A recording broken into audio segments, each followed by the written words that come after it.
Ustedes están viendo esta belleza que tenemos aquí en pantalla. Díganme si tienen idea de qué es, que ya les he explicado. Pues bueno, es la tabla fonética y la tabla fonética internacional. Esta específicamente en pantalla es del inglés, pero hay una tabla fonética internacional. Es un alfabeto fonético internacional, en sus siglas AFI o IPA, ¿sí? Y quería compartirles un poquito porque tenía la pregunta, bueno, ¿y quién la creó y cómo se creó?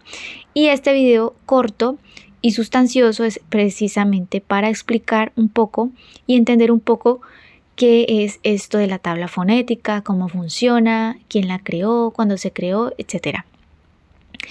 Y el alfabeto fonético, según Internet Internacional, el alfabeto fonético internacional fue desarrollado a finales del siglo XIX por la International Phonetic Association, fundada en 1886. Y pues nos dice Internet que hay un pionero que se llama Paul Passy, que ahorita más tarde se los dejo por aquí la imagen para que lo conozcamos. Paul Passy fue un lingüista francés. Él fue el principal impulsor del proyecto junto con otros fonetistas europeos, quienes crearon la tabla fonética. Y bien, pues aquí les dejo en pantalla, como les prometí, a Paul Passy para que lo conozcamos un poquito quién fue. Este video es corto, como les dije anteriormente, por lo tanto, no va a tener una información tan a profundidad, pero si ustedes desean pueden ir a internet y buscar un poco más sobre él, sobre lo que hizo y también sobre la tabla fonética en sí, que es lo que nos interesa. Bueno, vale, continuamos. Bueno, recuerden que no solamente fue Paul Passy, sino que hubo más participaciones, por ejemplo, como Henry Sweet en Inglaterra, Daniel Jones y muchos otros que aportaron sus conocimientos y ayudaron a perfeccionar la tabla fonética con el tiempo. Y también quise saber un poco sobre el contexto en el que se dio esta maravillosa idea. ¿Por qué? Maravillosa porque bueno, y gracias a Dios por Paul y todos los creadores de esta tabla, porque nos permite en sí ver, como ya les había dicho en videos anteriores, como conocer los sonidos de la lengua que estamos aprendiendo y nos da esa facilidad al momento de reconocerlos y de saber pronunciarlos para tener una mejor pronunciación, ¿vale? Entonces, les decía que el contexto en este tiempo en el que se desarrolló esta tabla y todos estos intereses por las lenguas fue en el siglo XIX y hubo un gran auge en el estudio de las lenguas y de la lingüística en general. Pues se debió en parte a la revolución industrial, que sería otro tema, chicos. Esto es importante, me parece que es importante que lo sepamos, pero a la final son datos históricos, datos culturales, que sería bueno que indagáramos todos más para poder comprender y tener un poco más de ese conocimiento.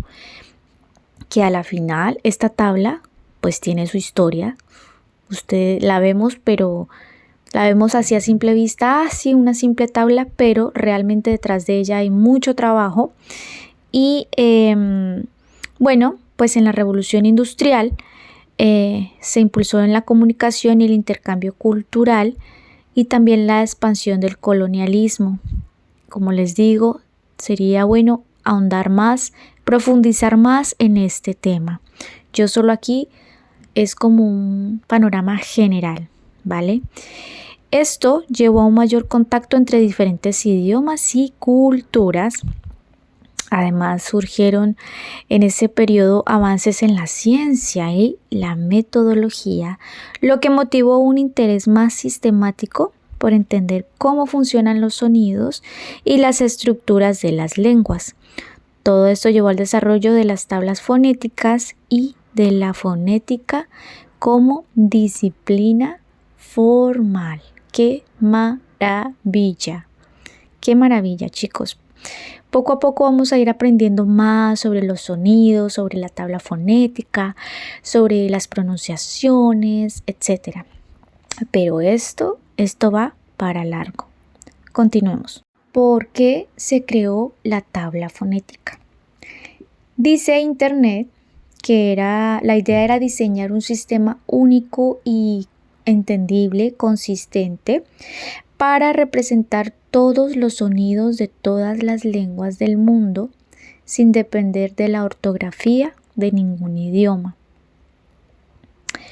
Entonces, generalmente cuando hablamos de tabla fonética, se refiere a un cuadro que organiza los sonidos por el lugar de articulación, es decir, todo lo que tenga que ver cómo se pone la lengua, en qué manera, ¿sí? El modo de articulación, las vocales según su apertura y posición, ¿vale? Dice que la idea original de la tabla fonética internacional no fue centrarse en un solo idioma, sino en crear un sistema universal. Y Paul Passy y otros lingüistas querían representar todos los sonidos de cualquier lengua, no solo del francés, como era su lengua nativa.